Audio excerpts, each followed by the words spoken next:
The young woman Nolan met or allegedly met on Horn Island has now been publicly identified as Katie McCormack. We have a major update. The story we have been bringing you since day one, Nolan Wells' death. As District Attorney for the 19th Circuit Court District of Mississippi, I want to talk directly to the people of Jackson County. Our community is grieving the tremendous loss of Nolan Wells, who is loved and treasured by everyone. Nolan's family deserves answers, and our community deserves answers. Every death in the county, except those of natural causes and non-criminal car wrecks, are presented to your grand jury. Many people don't know that. We have handled death investigations in this manner my entire career. Nolan's case is being handled the same way, with the same care and the same commitment to the truth that we handle all death investigations. I understand the public's urgency to know what happened to Nolan, but we are not taking time for time's sake. We are taking the time required to complete the work this investigation demands. Since Nolan was reported missing, local, state, and federal law enforcement agencies have worked around the clock investigating what happened to him. Every piece of evidence must be examined. Every credible lead must be followed to its conclusion. Every witness interview must be analyzed in context of all other evidence. The pressure for answers does not change what the work requires. Our responsibility to Nolan and our community is to complete this investigation thoroughly, carefully, without compromise, supported by the evidence and worthy of the confidence of the people we serve. I also understand that many people have questions about why more information has not been released publicly. In Mississippi, the rules of professional conduct restrict the information a prosecutor can release during an investigation. Our restraint in communicating facts and evidence is not an effort to keep the truth from the public. It is an effort to protect the integrity of this investigation and the grand jury proceeding. As your district attorney, I have an ethical obligation to avoid public statements that could influence witnesses, prejudice a proceeding, or compromise the fairness of the legal process. My obligation extends to and requires me to use reasonable care to ensure investigating agencies avoid making those statements and releasing information as well. These rules exist to protect the search for the truth, not to prevent it. As divided as the discussion surrounding Nolan's death has become, I know we all want the same thing, to understand what happened to Nolan. With that being our shared goal, we must also share in the goal of protecting the integrity of how the truth is discovered. If we sacrifice the integrity of the process in effort to satisfy today's questions, we risk undermining the confidence in tomorrow's answers. When the public asks, what about this, or have they looked at that, or did they think about this? The answer is yes. Those are the same questions investigators ask. The difference is that we can't publicly discuss the evidence, the interviews, or what those efforts have uncovered while the investigation is underway. Again, our restraint in sharing details of the investigation is not a refusal to share the truth. It is our commitment to protect the process that allows the truth to be known with confidence. There's a lot of information out there, and there is a heck of a lot of misinformation out there. I simply want the community I serve to know that this investigation is being handled with the care, professionalism, and commitment to the truth that every family in Jackson County deserves. As we continue this important work, Nolan's family, his friends, and all who loved him remain in our prayers. His phone made it back to the mainland that day. So did his car keys. He didn't. That's the detail investigators still haven't been able to fully explain. Weeks after 18-year-old Nolan Wells disappeared from a remote barrier island off the Mississippi coast during what was supposed to be an ordinary 4th of July boat trip. 2 days later, his body was recovered from the water just off that same island, a place with no phone service and no way on or off it except by boat. And ever since, 2 different accounts of his final known hours, both from people who were actually there that day, have refused to line up. His friends say he chose to stay behind, and that a girl he'd just met is the reason why. For weeks, the public knew her only as a rumor, a phrase repeated across comment sections with no name attached and no way to confirm any of it. Then a name finally surfaced, and when it didn't confirm the story everyone already believed about that afternoon. It contradicted it, point for point. Somewhere in Mississippi tonight, a mother is still waiting for someone to tell her, plainly and for certain, why her son didn't come home from a boat trip he was supposed to survive. That's the story sitting underneath every headline this case has produced. And tonight, we're walking through it in order. Not the rumors, not the internet's guesswork, but what has actually been confirmed, and when. If you're new here, welcome. This is a true crime channel built on getting the story right, not fast. Go ahead and subscribe, and tell us in the comments where you're watching from tonight, because what's coming raises more questions than it answers. Roll back the clock to the morning of July 4th, before any of this had a name. Ocean Springs, Mississippi was doing what small coastal towns along the Gulf do every 4th of July. Waking up early, loading coolers into boats, and pointing everything south toward the water. A little before 10 that morning, a group of friends pulled away from a private dock and pointed their boat toward Horn Island, a barrier island roughly 10 miles offshore that belongs to no town and no permanent resident. It's federally protected land, no docks, no bathrooms, no drinking water, no cell towers. For most of the year, it sits empty except for shorebirds and the tide. On the 4th of July, it fills with hundreds of people, all of them there for exactly one afternoon of open water and open sky. Nolan Wells was one of them. 18 years old, a football player at Southwest Mississippi Community College, a few weeks away from turning 19. By every account of the people who were there, he spent that afternoon the way most 18-year-olds spend a holiday on a crowded beach, talking, laughing, drifting between people he knew and people he'd just met. The last confirmed sighting of him alive puts him on that stretch of sand a little after 3 o'clock, in blue swim trunks and sunglasses, nothing about the moment suggesting it needed to be remembered. But by late afternoon, the day had already started to turn for the friends he came with. Their boat had developed a problem, a bilge pump failure that let water in faster than it should have, a minor inconvenience that within the hour became an emergency. Around 4 o'clock, someone in the group placed a call for help. Records later obtained from state marine authorities would show that same boat pulling away from Horn Island roughly 30 minutes after that call, at 4:31 in the afternoon. Nolan wasn't on it. That single fact is where every question in this case begins. To understand why that single fact matters so much, it helps to understand who Nolan Wells actually was, not as a headline, but as a person people in South Mississippi had watched grow up. He was from Ocean Springs, a town on the state's Gulf Coast, where Friday nights in the fall meant packed bleachers and porch lights left on for the team bus to roll by. Nolan had graduated from Ocean Springs High School just the year before, a multi-sport athlete who'd made enough of an impression that his own high school principal would later describe him as a remarkable student and teammate, the kind of description schools don't hand out lightly. His high school football coach remembered him less for what he did on the field, and more for how he carried himself off of it. Humble, respectful, the type of teammate who led by example instead of demanding attention. When news of his death reached Ocean Springs, it didn't stay contained to one household. His high school and his college both released public statements grieving him, the kind of institutional response usually reserved for a loss that reshapes a community, not just a family. That reputation followed him to Southwest Mississippi Community College, where he'd signed to play wide receiver for the Bears and was just days away from reporting for his second season. He was studying business. When he signed to play college ball, back on National Signing Day the year before, he told a local news crew how meaningful it was to keep playing alongside guys he'd grown up with, proof that, for Nolan, the sport was never really just about him. His college coaches would later say the same thing as high school coaches had, that Nolan did things the right way, whether that meant showing up early, working hard in practice, or simply being present for his teammates. One coach remembered a small moment that said more about Nolan than any statistic could. A game where Nolan hadn't gotten a single rep on the field, and he'd spent the entire time on the sideline, celebrating like it was his own win. At home, he was a son. His parents, Christine and Elmore Wansley, had raised him on a simple rule about traveling with friends. Whoever you leave with is who you come home with. It's the kind of thing most parents say to most teenagers, without ever expecting it to matter as much as it would.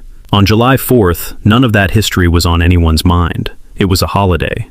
Nolan climbed into a boat with friends that morning, the same way thousands of other people up and down the Mississippi coast were doing, headed for a stretch of untouched shoreline where the biggest decision of the day was supposed to be what time to head home. By nightfall on July 4th, Nolan hadn't called, he hadn't texted, and for a mother whose son had never been the type to go dark, that silence became impossible to sit with. Christine Wansley started reaching out to everyone who'd been on that boat, and what she heard back didn't add up to an explanation, only to more questions.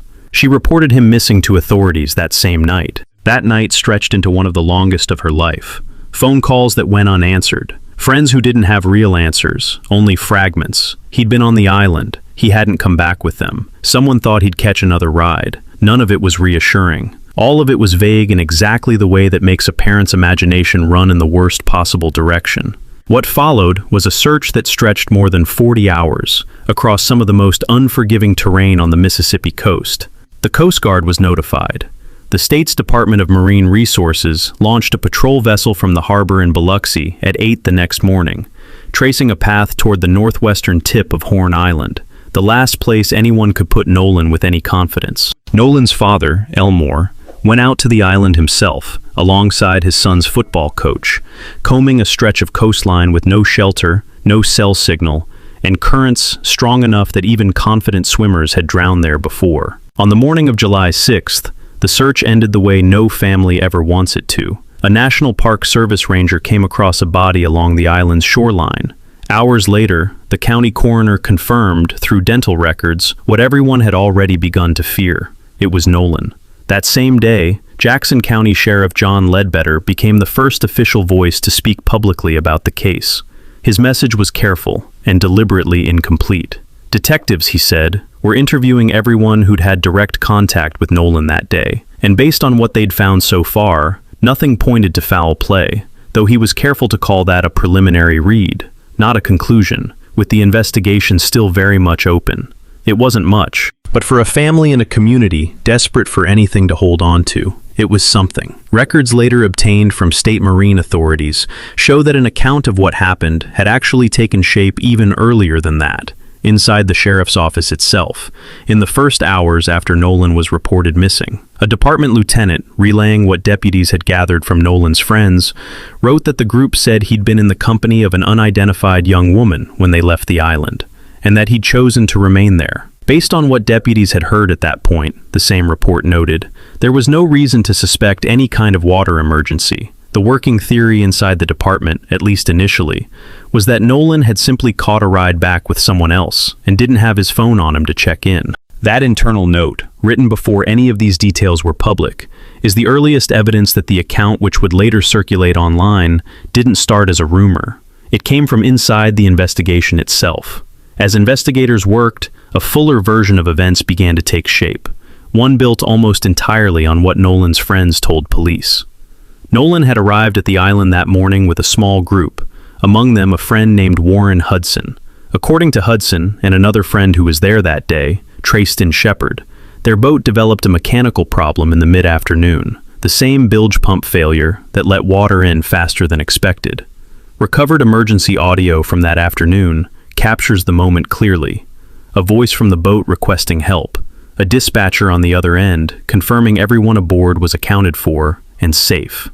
Roughly 30 minutes later, records show, that boat pulled away from Horn Island without Nolan on it. According to Hudson and Shepard, that absence wasn't an emergency, it was a choice. They say Nolan had spent the afternoon talking with a young woman he'd just met, and that when the group prepared to leave, he chose to stay behind and find his own way home later. As for the phone he left behind, Hudson would later explain it as a small, unremarkable habit. Plenty of people leave their phones on the boat itself while they're in the water, he said, just to keep them from getting damaged. It's the kind of decision that, on its own, means nothing. Thousands of 18-year-olds make exactly that call every summer without a second thought. But it became the only account on record, repeated by more than one friend who made it back that day, and for weeks it stood unchallenged, simply because no one had come forward to say otherwise. Nolan's father never accepted it. It ran against everything he'd taught his son about sticking with the people you came with, and he said so, publicly, and more than once.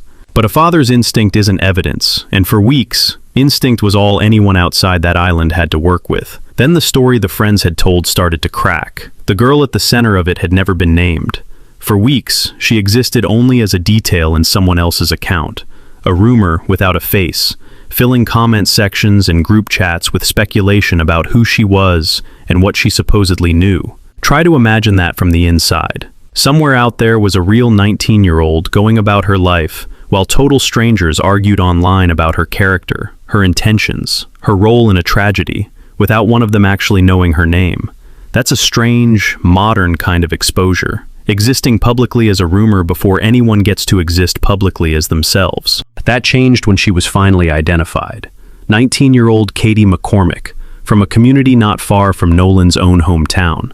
And when her side of the story reached the public, by way of her older sister Gracie, it didn't confirm what the friends had said. It contradicted it. According to Gracie, Katie never understood herself to be the reason Nolan stayed behind. Because in her memory of that afternoon, Nolan wasn't staying behind at all. She recalled a conversation with him before the boats started leaving, one that left her believing he was getting ready to board with the same friends he'd arrived with. She assumed, the way almost anyone would, that they wouldn't leave without him. According to reports, Katie has also spoken privately with Nolan's own mother, describing their actual interaction that day as brief, closer to a passing hello than the drawn-out conversation the friend's account describes. By her sister's account, Katie left the island separately that afternoon, with her brother and his fiancée, hours before anyone realized Nolan was missing. To be clear about what that does and doesn't mean, investigators have not named Katie McCormack a suspect, and no one, including Nolan's own grieving family, has accused her of wrongdoing. What her account does is something different, and in some ways more unsettling. It means two people who were both actually there that day walked away from the same handful of minutes, with two completely different understandings of what was about to happen. One says Nolan chose to stay. The other says she believed, right up until she learned otherwise, that he was already on his way home. Both accounts can't be fully correct, and nearly a month later, nobody outside that island, not the public, not the family, and by every indication, not investigators either, has been able to say for certain which one is. With no new official word for weeks, the space where facts should have been got filled with something else entirely. For a brief stretch right after Nolan's body was found, Sheriff Ledbetter had at least been a visible presence, willing to say what could be said, even while admitting how much still couldn't be. That visibility didn't last. As the days turned into weeks, the sheriff's department went largely quiet, and no other official stepped forward to fill the gap.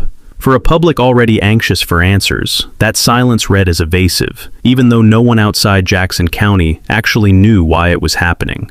Online, the case turned into a runaway story of its own, theories multiplying by the day, strangers with no connection to Jackson County speaking with total certainty about a chain of events none of them had actually witnessed.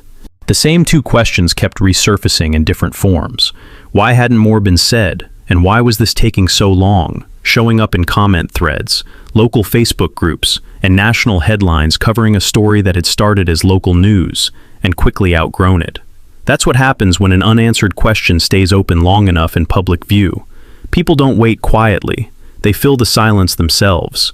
And once a theory takes hold, it's almost impossible to talk anyone out of it, whether or not it was ever true. Then, weeks into the investigation, Jackson County District Attorney Angel Myers McIlrath broke that silence herself, releasing a recorded statement addressed directly to the people of her county. By that point, the case had stopped being a local story. It was being followed well outside Mississippi's borders, by people who'd never heard of Jackson County before that summer, which only added to the pressure on her office to say something publicly. What she said mattered less for what it revealed about Nolan's case specifically, and more for what it revealed about the process the case was moving through. Every death investigated in Jackson County, she explained, with the exception of deaths from natural causes or non-criminal traffic accidents, is presented to a grand jury before any findings become public. That isn't a special procedure created for this case. It's simply how her office has operated for her entire career, and Nolan's investigation, she said, was following that same path. She went further, addressing head-on the question that had been building online for weeks. Why wasn't more information being released? Mississippi's rules of professional conduct, she explained, place real, binding limits on what a prosecutor can say publicly while a case remains active. Her office's silence, she said, wasn't an attempt to hide anything from the public. It was a legal obligation, one meant to protect both the integrity of the investigation and the fairness of the grand jury process that would eventually review it. She added that the responsibility didn't stop with her. She said she also had an obligation to make sure other agencies working the case avoided public statements that could compromise it too. She acknowledged the pressure directly. People wanted answers, she said, and she understood why. But the demand for speed didn't change what a thorough investigation actually required. It's worth being precise about what that statement did and didn't do, because precision is the only thing separating a documentary from a rumor. It confirmed the investigation was still active. It confirmed the case was moving through the same grand jury process used for virtually every unexplained death in the county. And it confirmed that the silence so many people had been reading as suspicious was, according to the district attorney at least, a function of legal procedure rather than indifference. What it didn't confirm was almost everything people actually wanted to know. It didn't say when a grand jury might convene. It didn't preview what evidence investigators had gathered. And it did nothing to resolve the contradictions sitting at the center of the case. Whether Nolan chose to stay behind that afternoon, or whether he believed, like the people who loved him assumed, that he was already on his way home. Behind the scenes, the scale of the investigation had grown far beyond what the public could see. Investigators had by then interviewed dozens of witnesses, and federal agents were assisting local authorities in examining digital evidence gathered during the inquiry. None of it had produced an answer the district attorney was willing or able to share. And so the case entered a strange kind of holding pattern, moving forward in private while standing almost completely still in public. As it stands right now, that's where the case remains. No arrest has been made. No charges have been filed. The grand jury that will eventually review this case has not yet been convened, and there's no public timeline for when that might happen. The most basic question anyone watching this story wants answered, what actually happened to Nolan Wells in his final hours, still doesn't have a confirmed answer. Go back, for a moment, to where this story started tonight. His friends made it home. So did his phone. So did his car keys. He didn't. That detail hasn't gotten any easier to explain in the weeks since, and neither has the fact that two people who were both on that island that day still can't agree on what Nolan intended to do before he disappeared. Nolan has already been laid to rest. His community gathered for his funeral in Ocean Springs, the same town that had cheered him on under Friday night lights only a few years earlier, and the same town now left to carry a loss no one has been able to fully explain. His mother has thanked the people who've sent support, while asking, gently, for the privacy to grieve a son who should have had decades left to live. And it's worth saying plainly, Nolan wasn't the only young person whose life was upended by a few minutes on that beach. Katie McCormack has not been accused of anything. She's cooperated with investigators. And yet her name spent weeks as an internet rumor before she ever had the chance to speak for herself, turned into the center of a story she never asked to be part of. Whatever this investigation eventually concludes, that part of it, the cost of being pulled into a case this size without having done anything wrong, is already real, for her and for her family both. Weigh that against what's actually been established after nearly a month of searching, interviewing, and waiting. A young man is dead. His friends say he made an ordinary choice to stay behind. The people who loved him aren't convinced. And somewhere in that gap between two believable, human, and completely incompatible memories of the same afternoon is the truth about what happened to Nolan Wells. A truth that, as of tonight, still belongs only to the people who were actually there. What's left is a question that hasn't been answered, and a family that doesn't have the luxury of waiting comfortably for it to be. Somewhere in Mississippi tonight, that family is still waiting. And so is everyone who's been following this story since the beginning. This case is not over. When the next real development comes, whether that's a grand jury decision, a new piece of evidence, or simply more clarity than anyone has right now, we'll be back to walk through it with the same care we've tried to bring tonight. If you want to be here when that happens, this is a good moment to subscribe and turn on notifications, because this story is far from finished.